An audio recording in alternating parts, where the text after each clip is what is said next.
Hi guys and welcome back to the channel Deepak Yadav Education. Welcome to the Daily Hindu News and Editorial Analysis of 27th of July 2026.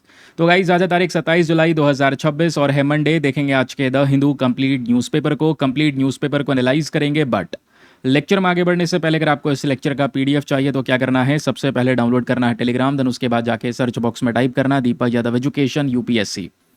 आपको ये वाला Telegram channel मिल जाएगा। यहाँ से आप daily basis पे इन lecture के PDF documents को डाउनलोड कर पाओगे। नाउ हमेशा की तरह हम लोग अपने लेक्चर को एक मैप के क्वेश्चन के साथ स्टार्ट करेंगे। तो आज आप सभी को मैप में जाकर देखना है आर्मेनिया को कहाँ पर है एग्जैक्टली लोकेटेड, इसको अच्छे से मैप में देखना। देन उसके बाद आकर नीचे कमेंट सेक्शन में टाइप करना, जिससे कि आप लोग इसको लंबे समय तक याद रख पाओगे। तो चलिए फिर डिस्कशन करते हैं। आज न्यूज़पेपर में काफ़ी कुछ है कवर करने के लिए, प्रीलिम्स और मेंस दोनों के पॉइंट ऑफ व्यू से। इतना भी कुछ नहीं है कि हाँ बहुत सारी चीज़ें हैं, मतलब रेलिवेंट चीज़ आपको मिल जाएंगी आज अखबार के अंदर में। और बहुत सारे टॉपिक तो ऐसे भी हैं जहाँ से यूपीएससी ने प्रीवियस ईयर क्वेश्चंस पूछ रखे हैं। तो प्लीज़ बहुत ध्यान से सुनना, क्योंकि डेटा बेसिस पे और फैक्चुअल बेसिस पे आज का सेशन काफ़ी रेलिवेंट होने वाला है। तो चलिए शुरुआत करते हैं फर्स्ट आर्टिकल से। चाहे आप लोगों के पास में द हिंदू का इंटरनेशनल एडिशन हो या फिर डेली एडिशन हो, दोनों ही जगह पे फर्स्ट पेज पे पहली खबर आपको मिल जाती है ये। और ये टॉपिक आपके लिए जीएस पेपर नंबर 2, जो हमारा प्लेसेस इन न्यूज़ का एक सेक्शन होता है ना, उसके पर्सपेक्टिव से इंपॉर्टेंट है। क्योंकि यहाँ पे बात हो रही है ब्लैक सी के बारे में, एंड ब्लैक सी के बारे में यूपीएससी ने बहुत पहले क्वेश्चन पूछा हुआ है। और ये समुद्र का जो जो भी यहाँ पर समुद्र हैं, झील हैं, ये बहुत रेलिवेंट टॉपिक होते हैं और एग्जाम में पूछ लिए जाते हैं। लेकिन ये ब्लैक सी चर्चाओं में आखिरकार है क्यों, रीज़न क्या है? तो आपके सामने आर्टिकल की हेडिंग है, centre warns Indian seafarers about jobs in volatile Black Sea. अभी हम लोगों ने कुछ दिनों पहले इंडियन सी फेरियर्स के बारे में बात की। इंडियन सी फेरियर्स कौन है दोस्तों? भारत के वो सभी नाविक, यानी कि जहाज़ों पे काम करने वाले लोग। और दुनिया में सबसे ज़्यादा आज जो ट्रेड होता है, एक्सपोर्ट इम्पोर्ट होता है बिटवीन द कंट्रीज़, उसमें बड़ा रोल है नाव का, जहाज़ का। वाटर से यहाँ पर ज़्यादातर व्यापार हो रहा है, मैरी टाइम ट्रेड होता है, समुद्र के ज़रिए होता है। तो जहाज़ जब रन कर रहा है, सामान को एक कंट्री से दूसरे कंट्री में पहुंचा रहा है, एक्सपोर्ट इंपोर्ट करवा रहा है, तो उस ट्रेड में उस जहाज़ के ऊपर में बहुत सारा रिक्वायरमेंट होता है स्टाफ का। वो सभी लोग जो यहाँ पर काम कर रहे हैं वो अलग अलग कंट्री से आते हैं और दुनिया भर के जहाज़ों पे काम करते हैं। तो दुनिया में दोस्तों एक ऐसा कंट्री है जिसका नाम है फिलीपींस, जिससे संबंध हमारे अच्छे हैं, ब्रह्मोस को लेकर डील की गई है। तो फिलीपींस से सबसे ज़्यादा नाविक हैं, सबसे ज़्यादा सी फेरियर्स है पूरे दुनिया भर के जहाज़ों पे जो काम कर रहे हैं। सेकेंड नंबर पर दोस्तों आता है हमारा प्यारा भारत, हमारा इंडिया। इंडियन सी फेरियर्स आपको सेकेंड नंबर पर देखने को मिलेंगे, जो दुनिया भर के जहाज़ों पे काम कर रहे हैं। ठीक है, दुनिया भर के जहाज़ों पे काम कर रहे हैं और मैरीटाइम ट्रेड में एक बड़ी कह सकते हैं ना जो इम्पोर्टेंस है उसको प्ले करते हैं। तो एक्चुअली में आपने देखा अभी स्ट्रेट ऑफ हॉर्मुज के पास में कुछ जहाज़ों में अटैक हुआ, कुछ भारत के सी फेरियर्स की जान भी गई थी अभी रिसेंटली, कुछ सी फेरियर्स मिसिंग का केस निकल कर आया। और अभी ना ब्लैक सी में भी वही सिनारियो निकल कर आ रहा है। अब ब्लैक सी से ऊपर देखोगे तो रशिया, यूक्रेन, वो दोनों ही कंट्रीज़ ब्लैक सी के पास में प्रेजेंट हैं। और रिसेंटली ब्लैक सी में एक बंदरगाह है, एक पोर्ट है, ओडेसा पोर्ट, वहाँ पे भी बहुत सारा सामान जाता है, क्योंकि बंदरगाह से ही तो सामान एक्सपोर्ट इंपोर्ट होता है, सामान लोड और अनलोड होता है, यानी पोर्ट्स के माध्यम से। तो वहीं ब्लैक सी पर एक पोर्ट है, ओडेसा पोर्ट, रिसेंटली आपने खबर पड़ी होगी, उस पर अटैक हो गया था। तो अभी ब्लैक सी के ऊपर में एक खतरा बना हुआ है। तो ब्लैक सी में जितने भी जहाज़ जा रहे हैं, ठीक है, इस काले सागर में जो भी जहाज़ जा रहे हैं, समुद्र यहाँ पर में एक्सपोर्ट इंपोर्ट कर रहे हैं, उन पे खतरा बना हुआ है। इसी को लेकर जो हमारी सरकार है वो भारत के सभी नाविकों को ये वार्न कर रही है, चेतावनी दे रही है कि भाई ब्लैक सी में कुछ खतरा है अभी के समय पर, तो वहाँ पे अभी आप काम मत करना या वहाँ के जहाज़ों पे वर्क मत करना। ठीक है, क्योंकि हम अभी सिचुएशन को क्लोजली मॉनिटर कर रहे हैं। खुद एक्सटर्नल अफेयर मिनिस्टर का कहना है और कल ही यहाँ पर ये पूरी एडवाइजरी जारी करी गई है कि प्लीज़ अभी एक बहुत बड़ा सिक्योरिटी रिस्क यहाँ पर हो सकता है, इसलिए अपने आप की दूरी बनाएं, ब्लैक सी में वर्क ना करें, ब्लैक सी वाले जहाज़ों पे काम ना करें। ठीक है, आई होप ये क्लैरिटी मिली कि न्यूज़ में क्या चल रहा है। लेकिन ये नहीं पूछा जाएगा कि हाँ ब्लैक सी इस वजह से चर्चाओं में था। अब ये पूरा सब आगे का डिस्कशन कर दिया गया, जो मैंने आपको बताया कि भाई यूक्रेन का जो ये Black Sea port of Odesa है, इस पर अटैक होता है, ये सब कुछ हमने डिस्कस कर लिया। एग्जाम में जो पूछा जाएगा वो है ब्लैक सी के बारे में कि बताओ रिसेंटली ब्लैक सी न्यूज़ में बना हुआ था, आपने पढ़ा होगा, ज़रा बताओ कौन कौन सी कंट्रीज़ ब्लैक सी के आसपास हैं, या फिर बताओ कौन कौन से पोर्ट्स ब्लैक सी में देखने को मिलते हैं। ऐसे क्वेश्चन बनते हैं। ठीक है, तो न्यूज़ क्या है वो हमने डिस्कस किया कि इंडिया ने एक सिक्योरिटी वार्निंग दे दी है ब्लैक सी के अंदर में सभी भारत के सी फेयरर्स को, स्पेशली जो इंडियन फ्लैग्ड वेसल्स हैं या जो भी ऐसे जहाज़ जिसमें भारत के नाविक प्रेजेंट हैं। ठीक है, उन सबको एक चेतावनी दी गई है, वार्निंग दी गई है। Now let's discuss about the exact and important जो ये प्लेस है वो है ब्लैक सी। ये आपके सामने प्रेजेंट है, यही है ब्लैक सी, चारों तरफ से घिरा हुआ है। अब इसमें कंट्रीज देखोगे तो एक तो रशिया है जो बॉर्डर को शेयर करता है ब्लैक सी के साथ में, ठीक है। सेकेंड कंट्री आपको देखने को मिल जाता है यूक्रेन। आप कहोगे यूक्रेन का ये वाला हिस्सा है ना जो शेयर कर रहा है, नहीं, यूक्रेन का ये वाला हिस्सा, ओडेसा पोर्ट ये रहा जिस पर अटैक हुआ था, ये है, ठीक है, ये आपको दिख रहा होगा। तो ये वाला जो हिस्सा है ये किसका है, ये आपको पता होगा, इसको बोलते हैं क्रीमिया, ठीक है, क्या बोलते हैं, क्रीमिया। और ये क्रीमिया वाला जो रीजन है इसको रशिया ने ऑलरेडी कब्जा लिया था 2014 में, ठीक है। तो ये रशिया के पास में है, याद रखिएगा, क्रीमिया वाला हिस्सा। यूक्रेन ट्राई करता है कि क्रीमिया वाला हिस्सा रशिया से वापस से लिया जाए।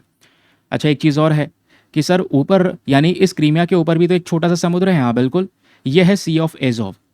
और आपको पता है ना, दो समुद्र को जब आपस में एक पतला सा जो रास्ता है वो जब जोड़ रहा होता है तो उसको हम एक स्ट्रेट का नाम देते हैं, क्या कहते हैं उसको, हम स्ट्रेट कहते हैं। तो सर आपसे एक और क्वेश्चन बन सकता है कि बताओ ब्लैक सी और सी ऑफ एजोव को कौन सा स्ट्रेट जोड़ता है, तो स्ट्रेट ऑफ कर्च, KERCH ये लिखा हुआ है, स्ट्रेट ऑफ कर्च है जो दो समुद्र को जोड़ता है, ठीक है। तो पहला कंट्री रशिया हो गया, सेकंड कंट्री यूक्रेन हो गया, फिर उसके बाद में आप थोड़ा सा आगे बढ़ोगे तो थर्ड कंट्री रोमानिया मिलेगा, फोर्थ कंट्री बल्गेरिया मिलेगा, फिफ्थ कंट्री यहाँ पर आपको देखने को मिल जाता है तुर्की, एंड सिक्स कंट्री यहाँ पे प्रेजेंट है जॉर्जिया। ये कुछ कंट्रीज़ हैं दोस्तों जो अभी के समय पर ब्लैक सी के साथ में अपने बॉर्डर्स को शेयर करते हैं। लेकिन इसमें समुद्र के हिस्से बहुत इंपॉर्टेंट हैं। जैसे आपने देखा ना, सी ऑफ एजोव और ब्लैक सी के बीच में स्ट्रेट ऑफ कर्च आता है, उसी प्रकार से ब्लैक सी और सी ऑफ मरमरा को यहाँ पर एक स्ट्रेट जोड़ता है, और सी ऑफ मरमरा और एजन सी को एक और स्ट्रेट जोड़ता है। ऐसे ही आप आगे बढ़ते जाओगे तो दैट मीन्स आप अगर ब्लैक सी से निकलो, इस रास्ते से सी ऑफ मरमरा में पहुंचोगे, फिर एजेंसी में पहुंचोगे, एजेंसी से मेडिटेरेनियन सी में पहुंच गए, ये आपको दिख रहा होगा, और मेडिटेरेनियन सी से आप सीधा अटलांटिक ओशन तक जा सकते हैं। तो एग्जाम में ये पूछ ले कि ब्लैक सी कौन से ओशन के साथ में कनेक्टेड है, तो अटलांटिक ओशन के साथ में कनेक्टेड है। ये भी एक रेलिवेंट चीज़ है जो आप लोगों से पूछी जा सकती है, ठीक है। क्लियर हो गया, अच्छे से मैप में पढ़ा। अभी हम सब कुछ डिस्कस करेंगे तो ये कंट्रीज आपको नजर आएंगी। यूक्रेन हो गया, उसके बाद यहाँ पर नॉर्थ ईस्ट के अंदर में रशिया हो गया, फिर उसके बाद में ईस्ट में जॉर्जिया हो गया, फिर उसके बाद साउथ में टर्की हो गया, बल्गेरिया हो गया, एंड देन रोमानिया हो गया। ये 6 कंट्रीज़ हैं जो ब्लैक सी के साथ बॉर्डर को शेयर करती हैं। नीचे क्रीमियन पेनिनसुला है और जो अभी के समय पर रशिया के अंडर में आता है, ठीक, ओके। अब आइए, हाँ, ये मैंने आपको बता दिया है कि भाई ब्लैक सी से आप जाओगे तो ब्लैक सी से नीचे आता है बोस्पोरस स्ट्रेट। इस वाले स्ट्रेट को क्या बोलते हैं, बोस्फोरस स्ट्रेट। इस बोस्पोरस स्ट्रेट से आप सी ऑफ मरमरा में जा सकते हैं, और सी ऑफ मरमरा से एजेंसी को कौन सा स्ट्रेट जोड़ता है, डार्डेनेलस स्ट्रेट। तो डार्डेनेलस स्ट्रेट से एजेंसी में जा सकते हैं, एजेंसी से मेडिटेरेनियन सी, और मेडिटेरेनियन सी से सीधा अटलांटिक ओशन तक आपका ब्लैक सी जुड़ जाता है। तो ये रूट याद रखिएगा, वेरी वेरी रेलिवेंट। बाकी हमने इसमें ये देख लिया, और सी ऑफ एजोव और ब्लैक सी के बीच में हमने डिस्कस कर ही लिया था कि भाई बीच में इनके कर्च स्ट्रेट आता है, ये डिस्कस कर लिया। बॉर्डरिंग कंट्रीज रटी होनी चाहिए, कनेक्टेड रीजन रटा होना चाहिए, एंड उसके बाद यूक्रेन के आसपास आपको मेजर पोर्ट्स नज़र आते हैं। पोर्ट्स मतलब बंदरगाह की हम बात कर रहे हैं, जहाँ से बहुत सारा जो ट्रेड होता है, सामान एक्सपोर्ट इम्पोर्ट होता है। तो इसी ब्लैक सी में एक ओडेसा पोर्ट हो गया जिस पर भी रिसेंटली अटैक हुआ था। तो ये जो ओडेसा पोर्ट है ये यूक्रेन का है। यूक्रेन का एक सबसे बड़ा कमर्शियल पोर्ट है जहाँ से बहुत सारा जो अनाज है, क्योंकि यूक्रेन वीट वगैरह ग्रो करता है तो अनाज एक्सपोर्ट होता है। फिर सेकंड पोर्ट आपको देखने को मिल जाएगा जिसका नाम है कोर्नोमोर्स्क्रो पोर्ट, ये प्रेजेंट है, ठीक है। फिर उसके बाद में एक पोर्ट है जिसका नाम है पिवदेनई पोर्ट, फिर है माइकोलवा पोर्ट, एंड देन है खेरसोन पोर्ट। ये कुछ नाम आपको देखने को मिल जाते हैं अलग अलग से। ये सब यहाँ पर यूक्रेन के इंपॉर्टेंट पोर्ट्स प्रेजेंट हैं। सी ऑफ एजोव ये जो ऊपर है यहाँ पर भी एक पोर्ट प्रेजेंट है जिसका नाम है मारियोपोल। तो मारियोपोल को ब्लैक सी वाले पोर्ट के साथ में कंफ्यूज मत कर लेना। मारियोपोल जो है ये सी ऑफ एजोव वाला पोर्ट है, और ये बाकी जो हमने 4 डिस्कस किए हैं, 5 डिस्कस किए हैं, ये ब्लैक सी के अंदर में प्रेजेंट है, ठीक है। आई होप आपको यहाँ पर ये क्लैरिटी मिल चुका है। फिर आपसे पूछ ले कि भाई यूक्रेन में जो पोर्ट्स प्रेजेंट है उसका इंपॉर्टेंस किस बेसिस पे देखा जा सकता है, तो इसका ग्रेन एक्सपोर्ट के बेसिस पे इंपॉर्टेंस देखा जा सकता है। यानी कि बहुत सारा जो अनाज है वो एक्सपोर्ट करने का काम करता है यहाँ पे जो ब्लैक सी में जितने भी पोर्ट प्रेजेंट हैं उनके माध्यम से। फिर अब क्योंकि ब्लैक सी है तो भाई आसपास से बहुत सारी नदियाँ आ रही हैं, ठीक है, आपको दिख भी रहा होगा। जैसे फॉर एग्जांपल यूक्रेन से एक बहुत इंपॉर्टेंट निप्रो रिवर आती है जो ब्लैक सी में आके खाली होती है।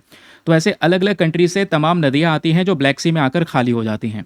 वो कौन कौन से रिवर्स हैं मेजर फ्लोइंग रिवर्स में? सबसे पहले यहाँ पर ननूबे हो गया, नाइपर हो गया, सदनबर्ग, रियोनी, डिनेस्टर, ये कुछ इंपॉर्टेंट रिवर्स आपको देखने को मिल जाती हैं जो कहाँ पर आकर खाली होती हैं? हमारे ब्लैक सी में आकर खाली होती हैं।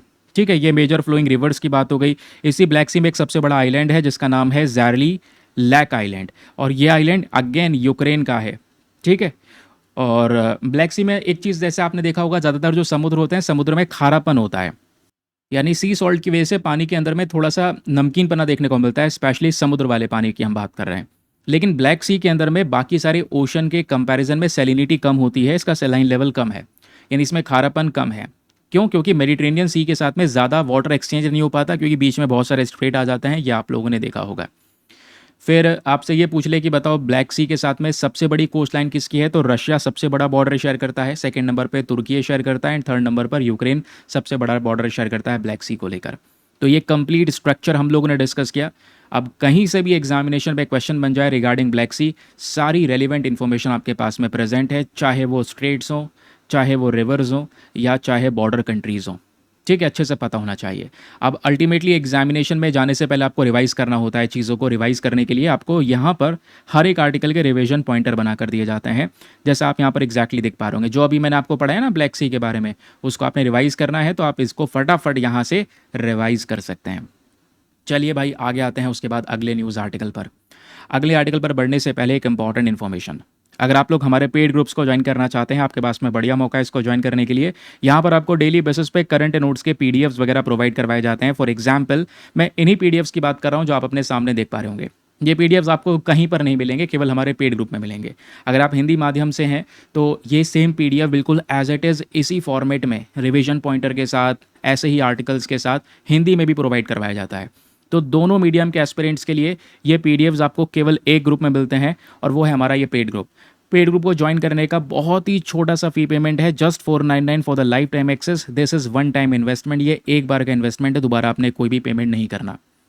एक बार ग्रुप में ऐड हो जाओगे, इवन ये जो अमाउंट है ना आपका 499 वाला, ये हैंड टू हैंड रिकवर भी हो जाएगा। कैसे रिकवर हो जाएगा सुनिएगा, पुराने सभी पीडीएफ्स इसके अंदर में अवेलेबल हैं। जैसे आप ग्रुप में शामिल होगे, इवन आपको जनवरी 2026 से पीडीएफ चाहिए होंगे, सब कुछ शामिल है उसमें, हिंदी इंग्लिश दोनों भाषाओं में। ठीक है, तो एक तो अमाउंट रिकवर हो गया, तो फिर उसके बाद डेली बेसिस पे जो पीडीएफ यहाँ पर दिखाए जा रहे हैं सेशंस के अंदर में, वो आपको इस चैनल पर मिलते हैं, इसी ग्रुप में मिलते हैं, और आगे फर्दर इन फ्यूचर भी सारे पीडीएफ इसी ग्रुप में मिलने वाले हैं। और ग्रुप को ज्वाइन करने के लिए क्या करना है, व्हाट्सएप पर जाइएगा, नंबर दिया गया है आपको 8534873368। इस नंबर पर मैसेज कर देना कि I want to join this group, आपको रिप्लाई मिलेगा, पेमेंट का प्रोसेस दिया जाएगा, डेमो वीडियो का लिंक मिलेगा, उसको देख लेना, चेक कर लेना, अपना आपको सेटिस्फाई करने के बाद में जाकर अपना ये इन्वेस्टमेंट आप सभी लोग कर सकते हैं। ठीक है, चलिए अगले न्यूज़ आर्टिकल पर आते हैं। वेरी वेरी इंपॉर्टेंट, क्योंकि स्पोर्ट्स को लेकर बहुत कम चीज़ें न्यूज़ में रहती हैं, बट आजकल यूपीएससी स्पोर्ट्स को लेकर पूछने लगा है क्वेश्चन, अक्सर पूछने लगा है। तो जो चीज़ें काम की हैं न्यूज़ में है, कम से कम उतना उतना पढ़ लो। आज फ्रंट पेज पे ही एक बड़ी खबर आई है दोस्तों, भारत के लिए एक प्राउड मोमेंट है। जो कॉमनवेल्थ गेम्स करंट समय पर चल रहे हैं, ये 23rd एडिशन है कॉमनवेल्थ गेम्स का। इन गेम्स में मीराबाई चानू और दूसरे व्यक्ति हैं ऋषिकांत। तो मीराबाई चानू ने गोल्ड जीत लिया है वेट लिफ्टिंग में, और जो ऋषिकांत हैं इन्होंने मेल कैटेगरी के अंदर में सिल्वर मेडल को जीता है। ये आप देख पाएंगे, Mirabai makes it a golden day for India and Rishikant clinches a silver. ठीक है, ये रही मीराबाई चानू, ये रहे यहाँ पर ऋषिकांत, और दोनों ने यहाँ पर वेट लिफ्टिंग में, याद रखिएगा किसमें, वेट लिफ्टिंग वाली कैटेगरी में एक ने गोल्ड जीता है और एक ने यहाँ पर सिल्वर जीता है। बाकी आप देखोगे जैसे मेल वाली कैटेगरी में गोल्ड किसने जीत लिया, फिर चलो हमें फीमेल वाली में तो पता है गोल्ड अपने पास आया, भारत के पास आया है, ठीक है, मीराबाई चानू जी के थ्रू। बाकी अगर आप देखोगे तो मेल वाली कैटेगरी में मलेशिया के व्यक्ति हैं जिनका नाम है मोहम्मद अनिक कसन, इन्होंने गोल्ड जीता है इस टोटल लिफ्ट के अंदर में, और बाकी सिल्वर दोस्तों भारत के पास में आया है। तो अभी गेम्स चल रहे हैं, इसमें इंडिया ने पार्टिसिपेट किया है। मतलब ऐसे 4-4 साल में कॉमनवेल्थ गेम्स होते हैं, ये आपको पता होगा ना, नहीं पता है कोई बात नहीं। अब आपने करना क्या है, एग्जामिनेशन में डायरेक्टली नाम पूछे जा सकते हैं जिन्होंने गोल्ड जीता है, नाम मैंने आपको बता दिया। उसके अलावा यूपीएससी बहुत शातिर है, वो सीधा पूछेगा कॉमनवेल्थ गेम्स का बैकग्राउंड, उसका इतिहास, कैसे शुरुआत होती है, कहाँ पर हेडक्वार्टर है, ऐसी चीज़ें पूछी जाती हैं अगर आप प्रीवियस ईयर क्वेश्चंस को ओपन करके देख लोगे तो आइए कैसे पढ़ना है मैं आपको समझाता हूँ। सबसे पहले ये मैंने ऑलरेडी आपको समझा दिया है, 23rd कॉमनवेल्थ गेम्स के बारे में सारी की सारी इन्फॉर्मेशन इंट्रोडक्शन दे दिया है। देखो 23वां कॉमनवेल्थ गेम है, कहाँ पर चल रहा है ये 2026 का, स्कॉटलैंड के अंदर ग्लासगो में। तो कहोगे सर आपने ये बताया कि हर 4-4 साल बाद ये गेम होते हैं, ठीक है। तो अगला गेम होगा 2030 में, क्योंकि ये 2026 में हो रहा है तो 4 साल बाद 2030 में होगा। तो 2030 में कहाँ पे होगा? भारत में होगा। ये बात याद रखना। 2030 में इंडिया यहाँ पर इसको ऑर्गेनाइज करने वाला है। इससे पहले हमने 2010 में ऑर्गेनाइज किया था, लास्ट जो गेम होस्ट किया था। अब होता यह है कि 23 जुलाई से ये गेम्स शुरू हो चुके हैं, 2 अगस्त 2026 तक चलने वाले हैं। और इस बार ज़्यादा स्पोर्ट्स नहीं खेले जा रहे हैं, बट लगभग बताया जा रहा है कि 74 कंट्रीज़ हैं, टेरिटरीज़ हैं जो इसमें पार्टिसिपेट कर रही हैं। इंडिया ने भी लगभग 125 मेंबर्स का, कितना, 125 मेंबर्स का जो पूरा कॉन्टिजेंट है वो यहाँ पर भेजा है, जिसमें पैरा एथलीट्स भी हैं जो अलग अलग प्रकार के गेम्स के अंदर में पार्टिसिपेट करने वाले हैं। देन क्वेश्चन आता है कि भाई ये न्यूज़ में क्यों बना हुआ है? क्योंकि ये जो 23वां कॉमनवेल्थ गेम है दोस्तों, जिसकी अभी हम बात कर रहे हैं, ये ग्लासगो स्कॉटलैंड के अंदर में शुरू होता है। इंडिया इसमें पार्टिसिपेट कर रहा है 125 मेंबर्स के साथ में। इस बार जो गेम यहाँ पर फीचर करेगा, क्योंकि गेम फीचर किए जाते हैं कि भाई किस बार 17 गेम खिलवाए जाएंगे या 19 गेम होंगे, मतलब हर साल डिसाइड होता है। तो इस बार यहाँ पर देखोगे तो ये जो गेम है कॉमनवेल्थ गेम्स में केवल 10 प्रकार के स्पोर्ट्स को रखा गया है। कितने?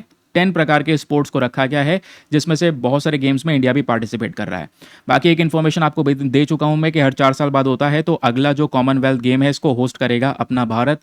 स्पेशली यहाँ पर जो प्रेडिक्शन उसके हिसाब से बताया जा रहा है, गुजरात अहमदाबाद के अंदर में ये गेम्स करवाए जाएंगे। ठीक है। बैकग्राउंड अगर हम देखेंगे कॉमनवेल्थ गेम्स की, तो याद रखिएगा दुनिया का एक बहुत ही ज़्यादा बड़ा largest international multi sport event है। आप कहोगे वो तो ओलंपिक्स होता है। ओलंपिक्स के बाद मान लो यहाँ पर जो सेकंड एक बिगेस्ट इंटरनेशनल इवेंट है स्पोर्ट्स का, वो कॉमनवेल्थ गेम्स हैं। ठीक है। इसमें आपको पता है कॉमनवेल्थ नेशंस प्रेजेंट है। अच्छा, कॉमनवेल्थ कंट्रीज़ का अपने आप में एक ग्रुप है। इसमें वो कंट्रीज़ हैं, मेजोरिटी ऑफ कंट्रीज़ वो हैं जो एक समय पर ब्रिटिश एम्पायर का कह सकते हैं कि पार्ट हुआ करती थी। क्योंकि आपने पता है ब्रिटिशर्स ने दुनिया भर पे राज किया, दुनिया भर को कॉलोनाइज करा। उसमें मेजोरिटी ऑफ कंट्रीज़ जो यहाँ पर कॉमनवेल्थ, मतलब मेजोरिटी ऑफ कंट्रीज़ जो उस समय पर ब्रिटिशर्स एम्पायर का हिस्सा रहा करती थी, वो सब कॉमनवेल्थ ऑफ नेशन के अंदर में शामिल हैं। ठीक है। ऐसा नहीं है कि केवल ब्रिटिश एम्पायर की ही कंट्रीज शामिल हैं, दूसरे और कंट्रीज भी हैं। मतलब मेजोरिटी ऑफ कंट्रीज, आपको मोस्ट ऑफ द कंट्रीज वो देखने को मिलेंगे जो ब्रिटिश एम्पायर का हिस्सा हुआ करते थे। जैसे इंडिया पे ब्रिटिशर्स ने राज किया, तो इंडिया भी यहाँ पर इसका पार्ट है, कॉमनवेल्थ ऑफ नेशन का पार्ट है। तो इस तरीके से आप याद रख सकते हैं। तो ये जो गेम्स आपको देखने को मिल रहे हैं कॉमनवेल्थ वाले, इसमें एक पर्पस था कि इन कंट्रीज़ के बीच में एक स्पोर्ट्समैनशिप को प्रमोट किया जाए, दोस्ती को बढ़ाया जाए, पीस को बढ़ाया जाए, आपस में गेम्स को प्रोवाइड करवा के, आपस में गेम्स को खेलकर। अब 2026 के जो ये कॉमनवेल्थ गेम्स हैं, इनका वेन्यू कहाँ पर है प्लीज़ याद रखिएगा। स्कॉटलैंड ग्लासगो में हो रहा है। ग्लासगो में एक कॉन्फ्रेंस ऑफ पार्टी का समिट हुआ था। मुझे बता सकते हो वो कॉन्फ्रेंस ऑफ पार्टी कौन से नंबर वाली थी? जैसा आप पढ़ते हैं COP 21, 22, 23, वो कौन से नंबर की थी जो ग्लासगो में हुई थी? बताना नीचे कॉमेंट सेक्शन में। और अभी मतलब आप देखोगे टोटल 10 डेज़ के लिए गेम चलने वाले हैं। 74 नेशंस एंड टेरिटरीज इसमें पार्टिसिपेट कर रही हैं। और इससे पहले कब हुआ था? 2022 में गेम हुआ था, 2022 में ब्रेमिंगम में। उस समय पर 19 स्पोर्ट्स खिलवाए गए थे। इस बार 2026 वाला एडिशन, क्योंकि 2022 के बाद 2026 और 2026 के बाद 2030, 4-4 साल का गैप याद रखना। इस पिछली बार वाले गेम में 19 स्पोर्ट्स थे। इस बार 2026 में केवल और केवल 10 स्पोर्ट्स रखे गए हैं, 9 स्पोर्ट्स को हटा दिया गया है। वो 10 स्पोर्ट्स कौन कौन से हैं? एथलेटिक्स है, स्विमिंग है, बास्केटबॉल है, ट्रैक साइकिलिंग है, वेट लिफ्टिंग है, बॉल है, आर्टिस्टिक जिम्नास्टिक, नेटबॉल, बॉक्सिंग और जूडो।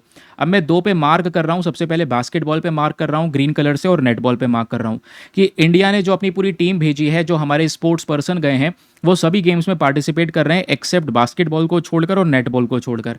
तो बास्केटबॉल और नेटबॉल में भारत का पार्टिसिपेशन नहीं है, ये याद रखिएगा। ये भी आपसे एग्जाम में पूछा जा सकता है। इस बार 2026 का कॉमनवेल्थ गेम में मैंने बताया इंडिया ने भेजा किन किन को, और 2 गेम्स हैं जिसमें इंडिया पार्टिसिपेट नहीं कर रहा है इस बार।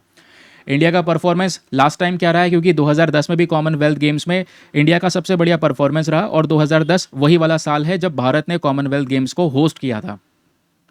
और आपसे पूछ रहे कि इंडिया ने कब पहली बार पार्टिसिपेट किया था इन गेम्स के अंदर में, तो 1934 में फर्स्ट टाइम पार्टिसिपेट किया गया। बेस्ट एवर परफॉर्मेंस हमारी 2010 में निकल कर आती है। उस समय पर हमने अपने देश के लिए 101 मेडल्स को जीता था इस कॉमनवेल्थ गेम्स में। ठीक है। याद रखिएगा ओलंपिक गेम्स के बाद में second largest multi sport event जिसमें बहुत सारे स्पोर्ट्स खिलवाए जाते हैं वो है कॉमनवेल्थ गेम्स। और कब? हर 4 ईयर्स बाद, हर 4 साल बाद ऑर्गेनाइज किया जाता है। इसमें मेजोरिटी ऑफ कंट्रीज कौन सी हैं? कॉमनवेल्थ वाले ग्रुप वाली कंट्रीज। अब ये कॉमनवेल्थ क्या होता है, ज़रा इसको आप देख सकते हैं। मैंने आपको ऑलरेडी ये टर्म बता दिया है कि एक समय पर ब्रिटिशर्स ने दुनिया भर का कब्जाया, है ना, दुनिया भर के ऊपर में कब्जा किया, दुनिया भर की कंट्रीज़ को कोलोनाइज़ किया। फिर उनके बीच में एक स्पोर्ट्समैनशिप को प्रमोट करने के लिए इस प्रकार से एक कॉमनवेल्थ जो है ग्रुप बनता है और कॉमनवेल्थ गेम्स भी यहाँ पर इसी तरीके से निकल कर आते हैं। तो आज आपसे पूछ ले कि बताओ कॉमनवेल्थ ग्रुप में कितने कंट्रीज़ हैं, तो 56 मेंबर्स आपको देखने को मिलेंगे। 56 कंट्रीज़ हैं जो पूरे अफ्रीका, एशिया, अमेरिका, यूरोप से निकल कर आते हैं और ये सब मिलकर कॉमनवेल्थ ग्रुप को बनाते हैं। इंडिया भी यहाँ पर इसका मेंबर है, इवन इंडिया इसका एक फाउंडिंग मेंबर है। और अभी लेटेस्ट कंट्री जिसने ज्वाइन किया था वो 2022 में ज्वाइन किया था कॉमनवेल्थ ग्रुप को। पूछा जा सकता है वो लेटेस्ट कंट्री कौन कौन सी है, एक गैबोन है, दूसरा तोगो है। गैबोन, तोगो, गैबोन, तोगो, याद रखिएगा ये लेटेस्ट कंट्रीज़ हैं जिन्होंने कॉमनवेल्थ गेम्स को ज्वाइन किया था 2022 में। ठीक है, जब 2022 में कॉमनवेल्थ चल रहा था, मतलब उसी समय पर ये ग्रुप को इन्होंने ज्वाइन कर लिया। फिर सबसे छोटा कंट्री है नाउरू, जो आज कॉमनवेल्थ ग्रुप का हिस्सा है। इंडिया सबसे पॉपुलर कंट्री आपको देखने को मिल जाएगा, पॉपुलर के साथ साथ पॉपुलस भी है, पॉपुलेशन के हिसाब से भी इंडिया सबसे बड़ा कंट्री है जो कॉमनवेल्थ के अंदर में प्रेजेंट है करंट समय पर। ओके, समझ में आ गया कॉमनवेल्थ के बारे में। और यही कंट्रीज़ मिलकर कॉमनवेल्थ गेम्स को खिलवाती हैं। इस बार का गेम कहाँ पर हो रहा है वो मैंने आपको बता दिया। और मुझे ऐसा लग रहा है, क्योंकि मैंने PYQs इतने एनालाइज करें, इतने एनालाइज किया, आपने देखा होगा लास्ट ईयर कितने सारे PYQs पढ़ाए थे, मुझे ऐसा लग रहा है कि साल 2009 या 2010, आप चेक करना, सर्च करना गूगल पे, 2009 या 2010 में ना कॉमनवेल्थ गेम्स के इन ऑर्गेनाइजेशंस को लेकर क्वेश्चन पूछा हुआ है। ऑर्गेनाइजेशन नहीं तो मतलब कॉमनवेल्थ को लेकर सवाल पूछा जा चुका है, मुझे गारंटी है, पता है कि ये क्वेश्चन पूछा जा चुका है। तो ऑर्गेनाइजेशन की जब हम लोग बात करते हैं तो प्लीज़ यहाँ पर याद रखिएगा, एक कॉमनवेल्थ सेक्रेटेरिएट है इनका, जिसका हेडक्वार्टर लंदन में प्रेजेंट है। फिर वैसे ही यहाँ पर एक कॉमनवेल्थ फाउंडेशन आपको नजर आएगा जिसका अगेन हेडक्वार्टर लंदन में है। फिर एक है कॉमनवेल्थ ऑफ लर्निंग, इसका हेडक्वार्टर कनाडा के अंदर में प्रेजेंट है। तो 2 हेडक्वार्टर्स लंदन में है, एक हेडक्वार्टर कनाडा में है। ठीक है, ये मैंने आपको कॉमनवेल्थ के बारे में बताया, कॉमनवेल्थ गेम्स के बारे में बताया। अगर आप इन गेम्स का इतिहास देखोगे, गेम्स शुरुआत कैसे होती है, इसका ओरिजिन वैसे 1911 का है, लेकिन सबसे पहली बार first official game, please write कर लीजिएगा, लिख लीजिएगा, रट लीजिएगा, जो भी करना है, पहला जो ऑफिशियल गेम है कॉमनवेल्थ का वो कनाडा में ही हुआ था, हैमिल्टन में 1930 में पहला गेम। ठीक है, उस समय पर इन गेम्स को ब्रिटिश एम्पायर गेम कहा जाता था, क्योंकि उस समय पर majority of countries British Empire के अंडर में आया करती थी। लेकिन धीरे धीरे करके जैसे जैसे समय बीतता रहा, ये जो गेम्स हैं इनको हर 4 साल में हम ऑर्गेनाइज करते रहे। और 1942 और 1946 ये 2 वो साल हैं जब ये गेम्स नहीं खेले गए थे। क्यों नहीं खेले गए थे? वर्ल्ड वॉर 2 की वजह से। 2 साल हैं। एक बार यूपीएससी ने ऐसा ही क्वेश्चन पूछा है शायद भारत रत्न अवार्ड को लेकर, कि भाई ये जो अवार्ड्स हैं क्या ये कंटिन्यूसली दिए गए हैं या बीच में सस्पेंड करे गए, एक बार भी सस्पेंड नहीं करे गए थे, ऐसा क्वेश्चन है। तो 2 बार वो भी सस्पेंड करे गए थे। तो ये सवाल ही बन जाता है। तो आपसे ये भी पूछ सकता है कि बताओ कॉमनवेल्थ गेम्स बिना इंटरप्शन के लगातार प्ले होते हुए आए, बिना सस्पेंशन के। तो ऐसा नहीं है, 2 बार यहाँ पर ऐसा हुआ है कॉमनवेल्थ गेम्स नहीं खेले गए, 1942 वाला और 1946 वाला। Reason is world war 2। समझ गए? फिर ऐसे ही जब समय और आगे बढ़ा, बहुत सारी कंट्रीज आज़ाद हो गई, इंडिया भी यहाँ पर कह सकते हैं कि इंडिपेंडेंट बन चुका था। तो 1978 के अंदर में जब हम लोग यहाँ पर डिस्कशन करें तो ये पूरा का पूरा इवेंट ऑफिशियल तौर पे कॉमनवेल्थ गेम्स के थ्रू नेम कर दिया जाता है। इससे पहले यहाँ पर इसको हम कॉमनवेल्थ गेम नहीं कह रहे थे, बट 1978 में कॉमनवेल्थ का गेम्स का नाम दिया गया। इससे पहले ब्रिटिश एम्पायर गेम कहलाया जाता था। ठीक है, फिर इनका एक फेडरेशन है जो आज के समय पर सारे गेम्स को ऑर्गेनाइज करता है। गेम्स का डायरेक्शन, प्लानिंग, ऑर्गेनाइजेशन का काम कॉमनवेल्थ फेडरेशन का है। इंडिया का क्या कनेक्शन है? 2010 में हमने पहली बार गेम को होस्ट किया था, 2030 में फिर से एक बार होस्ट करने वाले हैं। अहमदाबाद, गुजरात सेलेक्ट करी गई है as a host city for Commonwealth Games 24th edition, क्योंकि ये इस बार 23वां एडिशन है। ओके, क्लैरिटी मिल गई। अब कुछ भी रिवाइज करना है आपको इन गेम्स के बारे में, आप रिवाइज कर सकते हैं फ्रॉम दिस रिवीजन पॉइंटर। एक एक पॉइंट चुन चुन कर आपको यहाँ पर पढ़ाए गए हैं, बहुत ही ज़्यादा डिटेल से। कोई भी कैसा भी क्वेश्चन आए आप रेडी हैं उसको सॉल्व करने के लिए। चलिए अगला article, again very very important. यहाँ पे प्राइम मिनिस्टर मन की बात को, यहाँ पे ये जो इवेंट है मन की बात का, आपको पता है पीएम मोदी का एक बहुत पॉपुलर एक इवेंट कह सकते हैं, जिसके थ्रू देश में काफ़ी सारे लोगों को अलग अलग प्रकार की बातों के थ्रू वो जानकारी प्रोवाइड करवाते हैं। तो अभी जो मन की बात का इस बार का जो प्रोग्राम हुआ है, इसमें इन्होंने बात की है कि इंडिया डिफेंस प्रोडक्शन में एक नई प्रकार की ऊंचाइयों को हासिल कर रहा है। हमने अलग अलग प्रकार के जो वेपन्स है उसको बना लिया है। फॉर एग्जांपल इसमें कुशा मिसाइल के बारे में डिस्कशन हुआ है, आईएनएस महेंद्रगिरी के बारे में बात हुई है, Pinaka long range guided rocket के बारे में डिस्कशन हुआ है। तो ये कुछ वेपन्स हैं। अस्त्रा मिसाइल के बारे में बात हुई है, ब्रह्मोस मिसाइल के बारे में बात हुई है। और ब्रह्मोस और अस्त्रा को लेकर तो आपको पता है हमने इंडोनेशिया के साथ में डील कर रहा है। ठीक है, इंडोनेशिया भारत से परचेज़ करेगा ये मिसाइल्स। है ना, ये भी पता होगा। तो ये सब कुछ यहाँ पे प्राइम मिनिस्टर ने इस मन की बात के इवेंट के अंदर में शेयर किया है। तो आइए एक एक करके समझाते हैं मेन हाइलाइट्स यहाँ पर क्या है, न्यूज़ में क्या है। न्यूज़ में यह है कि इस मन की बात में प्राइम मिनिस्टर एड्रेस करते हैं देश भर के लोगों को, और वो कहते हैं कि इंडिया की जो रैपिड ग्रोथ है डिफेंस मैन्युफैक्चरिंग में वो दिख रही है। डिफेंस एक्सपोर्ट्स बढ़ चुके हैं। पहले हम लोग बहुत कम हथियार अलग अलग कंट्रीज़ को बेचा करते थे, आज हम अलग अलग कंट्रीज़ को बहुत हथियार बेचना शुरू कर चुके हैं। फिर उसके बाद बहुत सारे इंडिजीनियस वेपन्स बनाए जा रहे हैं, ऐसे हथियार जो केवल भारत में बनाए जाएं। आईएनएस महेंद्रगिरी, पता है ना आईएनएस महेंद्रगिरी क्या है? ये एक प्रकार का स्टेल्थ फ्रीगेट है, एक ऐसा लड़ाकू जहाज़ जो दुश्मन की पकड़ में भी ना आए, ऐसा फ्रीगेट है ये, जिसको प्रोजेक्ट 17A के अंडर में तैयार करा गया है। और इसमें याद रखिएगा 75% कितना, 75% हम लोगों ने इंडिजीनियस कंटेंट यूज़ किया, अपने देश का मटेरियल यूज़ करा है। फिर वैसे ही Pinaka long range guided rocket हो गया, जिसमें multi barrel rocket launcher system है, एक साथ मल्टीपल रॉकेट्स को हम लॉन्च कर सकते हैं। कुशा मिसाइल हो गया, कुशा मिसाइल को हम देसी S-400 भी कहते हैं, क्योंकि ये क्या है, एक प्रकार का air defence system. Air defence system की बात मैं जब करता हूँ, जैसे हमारा S-400 काम करता है ना, दुश्मन के जो अटैक्स उनको हवाएं मार के गिरा देता है, वैसे ही यहाँ पर कुशा मिसाइल का काम है। दुश्मन का कोई भी हवाई हमला है, एरियल थ्रेट है, ड्रोन है, उसको हवाएं मार के गिराने का काम यहाँ पर कुशा मिसाइल का है। तो ये कहते हैं कि इन सब में अचीवमेंट हासिल हुई है, और गेम्स में भी अभी मैं आपको इसके बारे में सब कुछ समझाऊंगा। आईएनएस महेंद्रगिरी के बारे में बता चुका हूँ कि भाई बिल्ट इन इंडिया है, 75% मटेरियल यहाँ पर इंडिजीनियस हम लोगों ने यूज़ करा है, ये बात प्राइम मिनिस्टर की साइड से मेंशन की जाती है। फिर कुशा के बारे में सेपरेटली हम पढ़ेंगे अभी, क्योंकि कुशा मिसाइल रिसेंटली चर्चाओं में थी, हमने डिस्कशन नहीं किया, ठीक है, बीच में, तो वो भी चर्चा करेंगे। बाकी ब्रह्मोस और अस्त्रा मिसाइल डिस्कस किया जा चुका है। ब्रह्मोस और अस्त्रा मिसाइल जो है इंडोनेशिया को हम लोग बेचने वाले हैं, वो यहाँ पर कहते हैं। और sports, very very important, sports section में इंडिया के मल्टीपल अचीवमेंट्स करंट समय पर निकल कर आ रहे हैं, वो यहाँ पर प्राइम मिनिस्टर कहते हैं।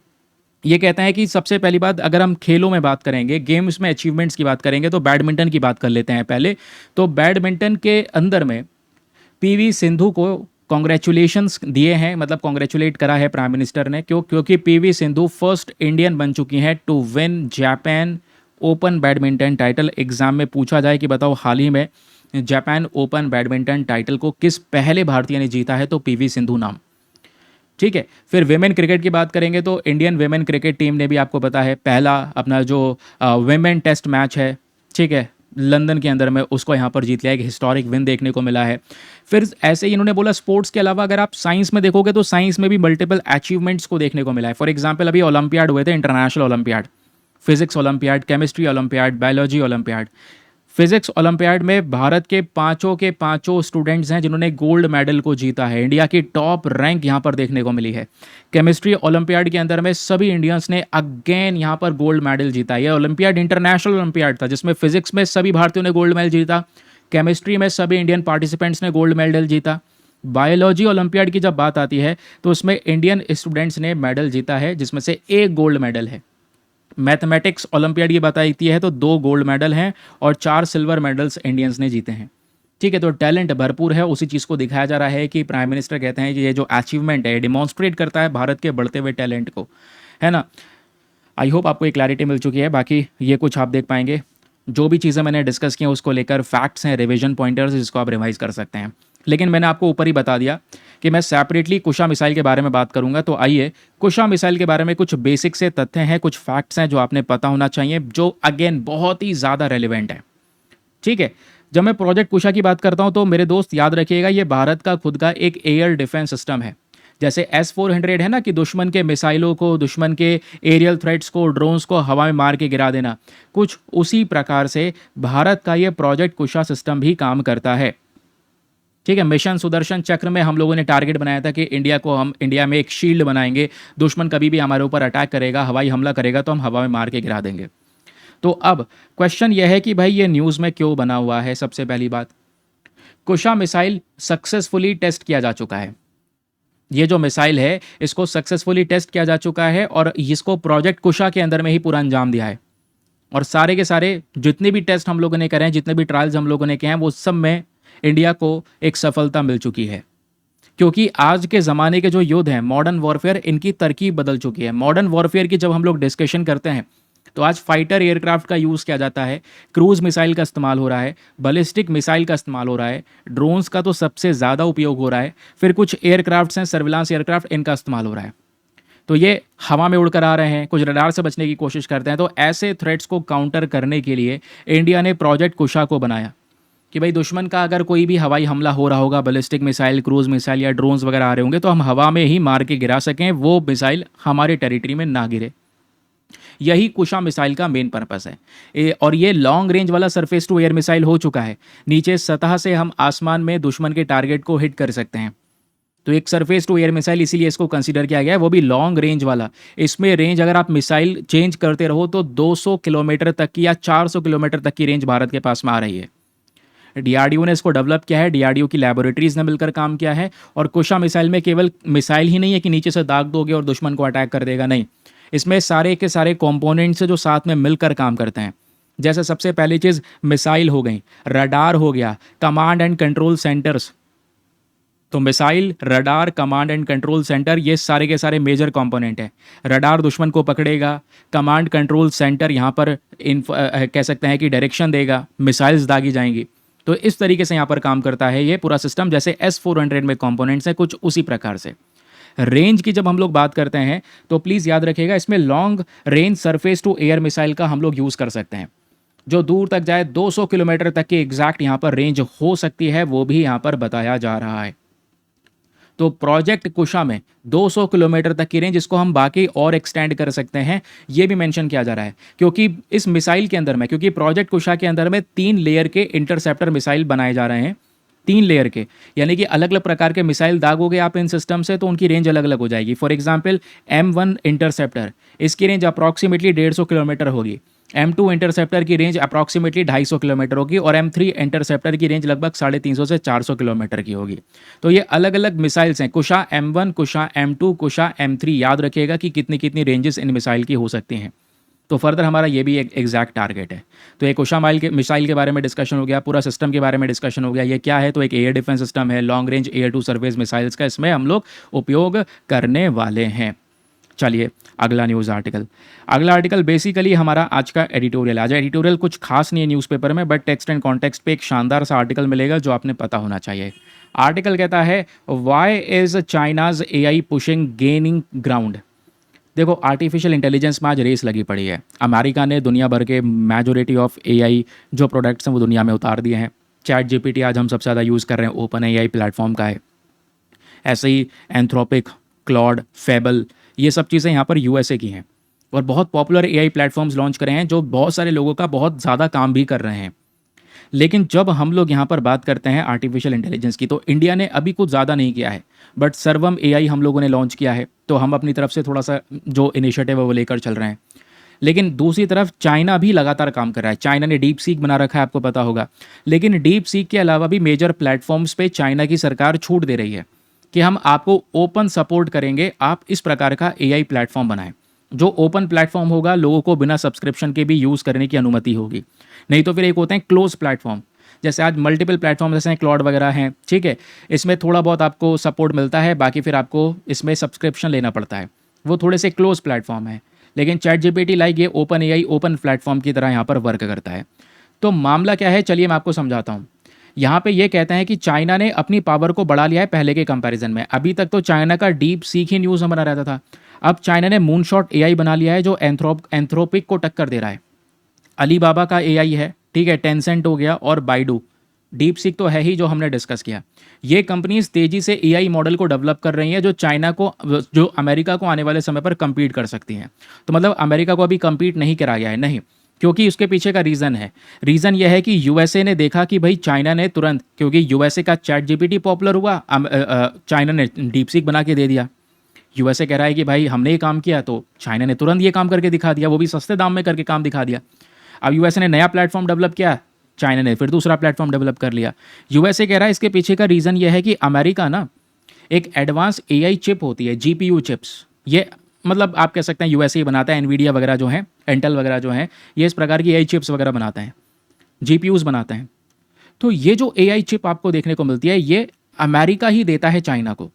तो अमेरिका ने रिस्ट्रिक्शन लगा दिया, क्योंकि अमेरिका को दिख रहा था कि चाइना कितनी तेज़ी से डेवलप कर रहा है। भाई हमें लग गया इतना टाइम, ये हमसे ही चिप ले रहा है और तुरंत काम कर रहा है। तो USA ने रिस्ट्रिक्शन लगा दी, बोला कि हम आपको AI चिप नहीं देंगे। लेकिन फिर उसके बावजूद भी चाइना हार नहीं माना। चाइना को एआई चिप नहीं मिली, उसके बावजूद भी इनके पास में सस्ती वाली एआई चिप थी। तो सस्ती वाली एआई चिप का ज़्यादा चिप का इस्तेमाल करा इन्होंने, जबकि हाई क्वालिटी की एआई चिप जो है उसमें थोड़े कम चिप का इस्तेमाल करके काम हो जाता। अब चाइना के पास में सस्ती वाली एआई चिप है, तो उन्होंने बोला कि भाई जो अच्छी चीज़ है उसका कम इस्तेमाल करने की बजाय जो हमारे पास में ठीक है अच्छी क्वालिटी की नहीं है लेकिन उसको हम ज़्यादा मात्रा में यूज़ कर सकते हैं ना, तो उन्होंने ज़्यादा मात्रा में यूज़ करके कुछ नए प्रकार के मॉडल डेवलप कर लिए हैं। हालांकि वो चिप्स के ऊपर भी काम कर रहे हैं, भले यूएसए दे या ना दे। और इसी के दम पे इन्होंने मून शॉट एआई तैयार कर लिया है। क्या? Moon shot AI. और मून शॉट एआई ने हाल ही में, ये कंपनी है बेसिकली, इन्होंने एक नया प्लेटफॉर्म लॉन्च कर दिया है जिसका नाम है कीमी K3। एग्जाम में पूछा जा सकता है कीमी K3 क्या है, बताओ चाइना की कौन सी मिसाइल का नाम है? अब मिसाइल नहीं है, ये एआई प्लेटफॉर्म है, एक एडवांस एआई मॉडल। जैसे एंथ्रोपिक का Claude fable AI model, fable 5 अभी काफ़ी चर्चाओं में था, आपने देखा होगा। फिर यूएसए कहता है नहीं ये मॉडल केवल अमेरिकन के लिए, नॉन अमेरिकन के लिए नहीं है। तो ऐसी रेस लगी पड़ी है। तो चाइना का जो एआई प्रोग्रेस हुआ है, इसने दुनिया भर का एक अटेंशन गेन कर लिया है कि यूएसए के रिस्ट्रिक्शन होने के बावजूद भी, अमेरिका ने कोई एडवांस सेमीकंडक्टर चिप नहीं दी चाइना को, उसके बावजूद भी यहाँ पर ये इस प्रकार के एआई प्लेटफॉर्म को डेवलप कर पाए। प्रेसिडेंट जो हैं चाइना के जी जिनपिंग, इन्होंने चाइना के एआई विजन को अभी हाल ही में एक दुनिया के कॉन्फ्रेंस के सामने दिखाया। एक शांघाई वर्ल्ड एआई कॉन्फ्रेंस होता है जुलाई 17 के अंदर में। तो इसी दौरान यहाँ पर इन्होंने मतलब प्रेजेंट किया कि हम किस तरीके से हेल्प करेंगे। आज यूएसए डोमिनेट कर रहा है एआई के मामले में, ये तो आपको पता है, चाहे वो ओपन एआई हो, chat GPT, Anthropic, Google dominate कर रहा है भाई। अब चाइना की एआई ग्रोथ को स्लो करने के लिए यूएसए ने चिप देना मना कर दिया था। अब मेन इशू ये था कि भाई चाइना कैसे काम करता। तो चाइना, मैंने आपको बताया, सस्ती चिप का ज़्यादा इस्तेमाल करने लग गया। तो ज़्यादा इस्तेमाल करने के बाद आप देखोगे जो चाइनीज़ प्रेसिडेंट हैं जी जिनपिंग, इन्होंने एक कॉन्फ्रेंस के अंदर भी एक बात बोली है। वो बात ये बोली है कि जो एआई डेवलपमेंट है, ये एआई डेवलपमेंट हमेशा ओपननेस के ऊपर में होना चाहिए, कॉपरेशन, इनोवेशन और एक विन विन डेवलपमेंट होना चाहिए। तो चाइना की सरकार खुद अपने देश में कंपनीज को बढ़ावा दे रही है, इंकरेज कर रही है। वो कह रही है हम आपको सपोर्ट करेंगे, आप ऐसे ही एआई डेवलप करो, ठीक है। इसको क्लोज वे में मत रखो, इसको ओपन वाला प्लेटफॉर्म बनाओ जिससे दुनिया भर के लोग, जैसे आज चैट जीपीटी पे डिपेंडेंट हो रहे हैं ना, वैसे ही उसके ऊपर में डिपेंडेंट हो। ऐसे मॉडल्स तैयार करो कि जो दुनिया भर में यहाँ पर काम करें, दुनिया भर में चलें। समझे? आई होप आपको एक क्लैरिटी मिली है। बाकी मैंने आपको बताया कि यूएसए ने चिप देने से मना कर दिया, लेकिन चाइना इस प्रॉब्लम को ओवरकम कर गया। रीज़न मैं आपको बता चुका हूं कि चाइना ने large number of less advance chip का इस्तेमाल किया instead of a few advance chip, जो मैं अभी आपको बता रहा था। इसका परिणाम ये निकल कर आया कि चाइना ने बहुत पावरफुल एआई मॉडल डेवलप कर लिया है, कीमी K3, जिसके बारे में अभी हम डिस्कशन कर रहे थे। 2.8 ट्रिलियन पैरामीटर्स का एआई प्लेटफॉर्म है। ये दिखाता है इस चीज़ को कि क्या कैपेबिलिटीज़ हैं, थोड़े से भी आपके पास में रिसोर्सेज है तो उसके ज़रिए आप काम कर सकते हैं। तो एआई इकोसिस्टम में अगेन एक कंपटीशन शुरू हो चुका है। चाइनीज़ कंपनीज भी अब बहुत सारे एआई मॉडल को ओपन सोर्स के बेसिस पे रिलीज़ करना शुरू कर रही हैं, धीरे धीरे करके, जैसे चैट जीपीटी काम कर रहा है। तो आप केवल एक ही नाम याद नहीं रखोगे, आप बहुत सारे मल्टीपल एआई प्लेटफॉर्म्स आने वाले हैं जो खासकर ओपन रहेंगे काम करने के लिए, ठीक है। और वही है, चीज़ यह है कि अपने ऊपर डिपेंडेंट बनाना। जैसे चैट जीपीटी के ऊपर आज काफ़ी सारे लोग डिपेंडेंट हैं, चैट जीपीटी खोले बिना उनका काम नहीं होता ऑन अ डेली बेसिस। आज गूगल पे लोग कम जाते हैं, चैट जीपीटी पे ज़्यादा जाते हैं। हालांकि चैट जीपीटी पे जाने के लिए गूगल से ही जाना पड़ेगा, लेकिन अब ब्राउज करने के लिए उन्होंने अपना एप्लीकेशन भी लॉन्च कर रखा है चैट जीपीटी। तो डायरेक्टली चैट जीपीटी ओपन किया, जो भी क्वेश्चंस पूछने हैं वो पूछा, आंसर मिला डायरेक्टली, कोई सर्च करने की ज़रूरत नहीं और फटाफट चेप दिया, काम खत्म, अपनी क्रिएटिविटी भी खत्म। तो ये चल रहा है और ऐसे आज आने वाले समय पर बहुत कुछ होने वाला है। कंपनीज जैसे अलीबाबा है, इन्होंने भी एक छोटा सा efficient light weight AI model तैयार कर लिया है। तो चाइनीज़ गवर्नमेंट का सपोर्ट है, वो कंपनीज को बढ़ावा दे रही है, अलीबाबा को, टेंसेंट को, बाइडू को, भाई आप इन्वेस्ट करो, हम सपोर्ट कर रहे हैं, हम आपके पीछे खड़े हैं, एआई मॉडल तैयार करो, दुनिया भर में फैलाओ अपने एआई मॉडल, जैसे यहाँ पर यूएसए कर रहा है। तो यही डर है यूएसए को, रिस्ट्रिक्शन लगा है, उसके बावजूद भी यहाँ पर चाइना उसको ओवरकम कर गया।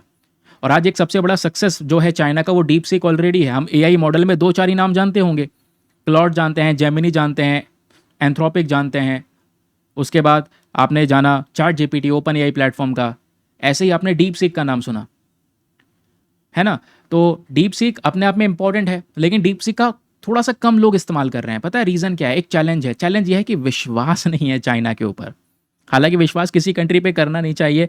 अब ऐसा नहीं है कि चैट जीपीटी आपका डेटा इकट्ठा नहीं कर रहा, वो भी डेटा इकट्ठा कर रहा है, जो भी आप सर्च कर रहे हो, है ना। लेकिन प्रॉब्लम यहाँ पर यह आ गई कि जो चाइना का मॉडल, इस पर ट्रस्ट डेफिसिट है। इवन बहुत सारी कंट्रीज, इवन भारत भी यहाँ पर थोड़ा सा एक कहते हैं ना, एक चिंता का विषय रहता है कि भाई चाइनीज़ मॉडल कैसे अपना लें। नेशनल सिक्योरिटी कंसर्न है, सारा डेटा इसमें रहेगा, डेटा प्राइवेसी को इशू रहेगा, है ना, और चाइना के पास में सारा का सारा डेटा पहुंचता रहेगा।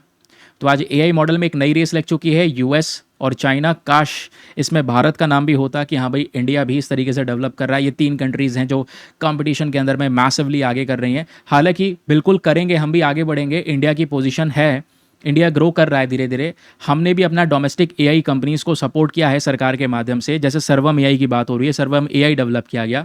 हमने अपना जो चाइनीज़ इन्वेस्टमेंट था जो बाहर से आ रहा था इंडिया के आर्टिफिशियल इंटेलिजेंस सेक्टर के अंदर में, उस चाइनीज़ इन्वेस्टमेंट के ऊपर में रोक लगा दी है। हम अपने देश में खुद का एआई डेवलपमेंट करंट समय पर कर रहे हैं। ठीक है, आई होप आपको यहाँ पर ये क्लैरिटी मिल चुकी है, समझ में आ चुका है। कुछ भी रिवाइज करना है आप रिवाइज कर सकते हैं फ्रॉम दीज रिविजन पॉइंटर्स। तो चलिए फिर बढ़ते हैं आगे। एंड थोड़ा सा ये नाम याद रखेगा, किमी K3 क्या है, इसको किसने डेवलप किया है, मूनशॉट एआई ने डेवलप किया है, जो एंथ्रोपिक क्लाउड से बिल्कुल एक कंपटीशन क्रिएट करेगा। चलिए अब आते हैं कुछ इंपॉर्टेंट प्रैक्टिस क्वेश्चन, इनके आंसर दीजिए फटाफट नीचे कमेंट सेक्शन में। अब ज़्यादा क्वेश्चन तो नहीं बने आज के सेशन से, बट 2 क्वेश्चन बने हैं, बट दोनों के आंसर्स आपको नीचे कमेंट सेक्शन में देना होगा। क्वेश्चन नंबर 1 आपके सामने यहाँ पर एग्जैक्टली ये प्रेजेंट है। Which of the following countries does not border Black Sea. इन चारों में से वो कौन सा देश है जो ब्लैक सी के साथ बॉर्डर को शेयर नहीं करता। थोड़ा सा अगर याद रख पा रहे हैं तो ज़रा ज़रूर से बताएं, पीछे मत जाना, यहीं पे आंसर देने की कोशिश करना, लॉजिक लगाने की कोशिश करना। रोमानिया, जॉर्जिया, आर्मेनिया या बल्गेरिया, कौन सा कंट्री है जो ब्लैक सी के साथ बॉर्डर शेयर नहीं करता। Next question, with reference to Commonwealth Games consider the following statement. Commonwealth game को लेकर 3 स्टेटमेंट है, बताना है कौन सा स्टेटमेंट सही है। पहला स्टेटमेंट, पहला ऑफिशियल जो कॉमनवेल्थ गेम है ये हुआ था कनाडा हैमिल्टन के अंदर में 1930 में।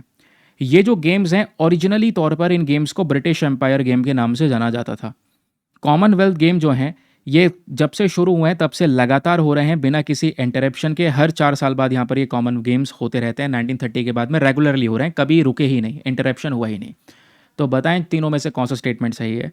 1 and 2 only, 2 and 3 only, 1 and 3 only, या फिर डी तीनों के तीनों स्टेटमेंट्स यहाँ पे करेक्ट हैं।